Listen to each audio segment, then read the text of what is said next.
என்னுடைய தகப்பனார் 15 வருஷத்துக்கு முன்னால் இவ்வளோ கூட்டம் இல்லை. கட்டின ஆலயத்திலே ஆள் ஃபுல்லாக நிரம்பலை. ஆனால் அப்போ கர்த்தருடைய வார்த்தையை அவர் விசுவாசித்தார். கர்த்தர் அவரை இந்த இடத்த வாங்கு, இப்படிப்பட்ட ஒரு ஆலயம் கட்டப்படணும் அவர் சொல்லும்போது, என்ன ஆண்டவரே இருக்கிற இடத்துலே ஆள் இல்லை, இதுக்கு எங்கேருந்து வருவாங்க அப்படின்னு அவர் சந்தேகப்படலை. அது சில பேருக்கு இன்னும் கூட புரியாதுன்னு எனக்கு தெரியும். நிறைய பேருக்கு புரியாது உண்மையாக. நான் ஒன்றும் சொல்ல முடியாது, அது உங்களுக்கு புரியாது, அவங்களுக்கு புரியாது.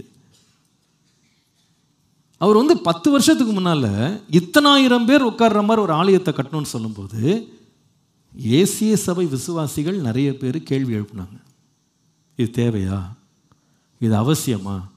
இந்த இடத்த வாங்க போகும்போது எத்தனை பேர் அப்பா பர்சனலாக சொல்லி கடிஞ்சுக்கிட்டாங்க தெரியுமா? பாஸ்டர் ஏன் போய் அங்கே போய் லேண்டை வாங்குறீங்க, பக்கத்து லேண்டு விலைக்கு வருது, அதை வாங்குங்க பாஸ்டர், அங்கே யார் வருவா?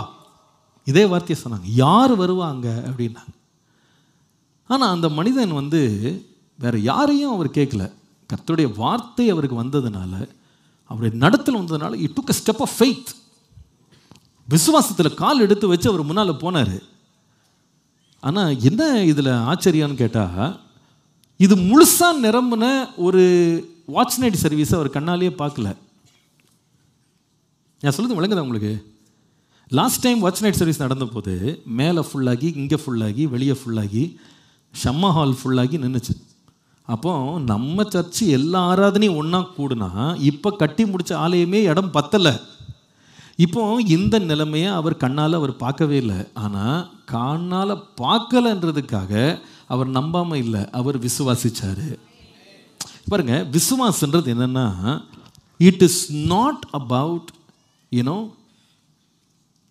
Just having a thought process. அது ஏதோ ஒரு ஆஸ்பிரேஷன், ஒரு ஆசையில் நான் கட்டினேன், ஆசையில் செஞ்சேன் அப்படின்னு சொல்கிறது இல்லை.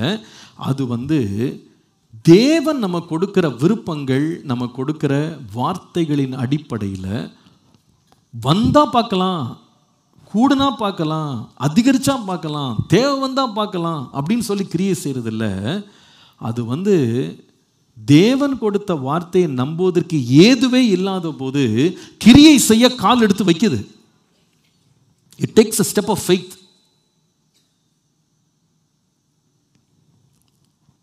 அதுதான் விசுவாசம். ரொம்ப வருஷத்துக்கு முன்னால் ஒரு விசுவாசி ஒருத்தங்க, ஒரு பிலீவர் ஒருத்தங்க வெளிநாட்டிலேருந்து நம்ம ஆலயத்துக்கு வந்தாங்க. ரொம்ப வருஷத்துக்கு முன்னால், அது எப்படி ஒரு 3-4 இயர்ஸ் இருக்கும்னு நினைக்கிறேன். அவங்க அங்கே உள்ள 8:30 சர்வீஸ், 3 சர்வீஸ் தான் இருந்துச்சு, அங்கே 3rd சர்வீஸ்க்கு அங்கே வந்திருந்தாங்க. அந்த ஆராதனை முடிச்சுட்டு அவங்க ஃபேமிலி என்னை பார்த்தாங்க. பார்த்துட்டு அவர்கிட்ட மன்னிப்பு கேட்டார். மன்னிப்பு கேட்டு, அது எதுக்கு மன்னிப்பு கேட்டார்னு சொல்கிறேன். அவர் என்ன நடந்திருக்குன்னா, அன்றைக்கி அவர் 8:30 சர்வீஸ்க்கு அவர் சேரும் போது ஒரு 9:10 ஆகிடுச்சு ஆராதனைக்கு வர்றதுக்கு. இடத்த தேடி கண்டுபிடிச்சி வர்றதுக்கு 9:10 ஆகிடுச்சு. 9 மணிக்கு அவர் சர்ச்சுக்குள்ளே நுழையலான்னு பார்த்தா சொல்லிட்டாங்களா, கீழே இடம் இல்லைங்க, நீங்கள் பால்கனியில் போய் உட்காருங்க அப்படின்னா. சரி, இவர் ஒய்ஃபு பிள்ளைங்களை கூப்பிட்டுக்கிட்டு பால்கனிக்கு போகலான்னு போனால் அங்கே சுத்தமாக இடம் இல்லை. அப்போ சொன்னாங்களாம், இங்கே இடம் இல்லை, எதிரில் இம்பேக்டில் இடம் இருக்கும், நீங்கள் அங்கே போய் உட்காருங்க அப்படின்னு. ஸோ இவர் கூட்டிக்கிட்டு இம்பேக்ட்டுக்கு போயிருக்காரு. இம்பேக்ட்டுக்கு போனால் அங்கே கூட்டம் நிரம்பி வழியுது, உட்கார்றக்கே இடம் இல்லை, எல்லாம் நின்றுக்கிட்டு இருக்காங்க. அப்போ இவர் என்ன இது, ஒரு இடம் கூட உட்கார்றக்கு இடம் இல்லையே அப்படின்னு சொல்லிட்டு அப்படியே நின்றுட்டு இருக்கும்போது ஒரு வாலண்டியர் சொன்னாங்களாம், பிரதர் வேறு இடமே இல்லை, எல்லாம் கீழே ஷெட்டு எல்லாமே ஃபுல்லாகிடுச்சு, ஒரே ஒரு இடம் மட்டும் இருக்குது. என்னென்னா இந்த கான்ஃபரன்ஸ் ரூம்னு ஒன்று இருக்காங்க இம்பேக்டில் மேலே, ஆஃபீஸ்க்கு மேலே ஒரு ரூம் இருக்கும். அந்த ரூமில் இந்த லேடிஸ்க்கு பிள்ளைகளை பராமரிக்கிறதுக்கு, அவங்களுக்கு ஃபீட் பண்ணுறதுக்குன்னு ஒரு ரூம் ஒன்று இருக்குது. அதில் லேடிஸை ரொம்ப கை குழந்தை வச்சுருக்கோம், அங்கே தான் இடம் இருக்குது, நீங்கள் வேணால் அங்கே அட்ஜஸ்ட் பண்ணிக்கிறீங்களான்னு கேட்டாங்களாம். இவருக்கு என்ன பண்ணன்னு தெரில, ஆனால் பிள்ளைங்க வேறு அழுது, உட்கார்றக்கு இடம் இல்லை. அவர் சொன்னார், பாஸ்டர் இந்த ஃபுல் சர்வீஸ் அந்த லேடிஸ் ரூமில் உட்காந்து செவுத்தை பார்த்து உட்காந்துருந்தேன் பாஸ்டர், இப்படி தான் நான் ஆராதனை பண்ணேன் அப்படின்னு சொல்லிட்டு அவர் கீழே சொன்னார், உங்கள்கிட்ட நான் ஒரு மன்னிப்பு கேட்கணும். ஏனென்றால் கடந்த 3 வருஷம் உங்களை நான் நேரில் பார்த்ததில்லை, இந்த சர்ச்சுக்கு வந்ததில்லை, ஆனால் 3 வருஷமாக நான் ஆன்லைனில் உங்கள் சர்ச்சை பற்றி ரொம்ப மோசமாக நான் கமெண்ட் எழுதிட்டே இருந்தேன்.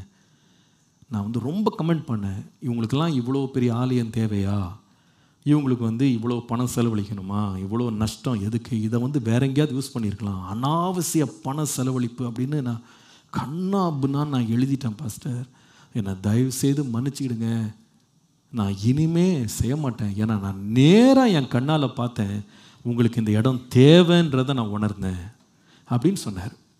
இது நல்லது தான். ஆனால் இது என்ன பிரச்சனைன்னு நான் உங்களுக்கு காட்டுறேன். இவர் எப்போ நம்பினார் தெரியுமா தேவைன்னு? உட்கார்றதுக்கு இடம் கிடைக்காததுனால வேற வழி இல்லாமல் என்ன பண்ணிட்டாரு, நம்பிட்டார் இந்த இடம் வேணும்னு.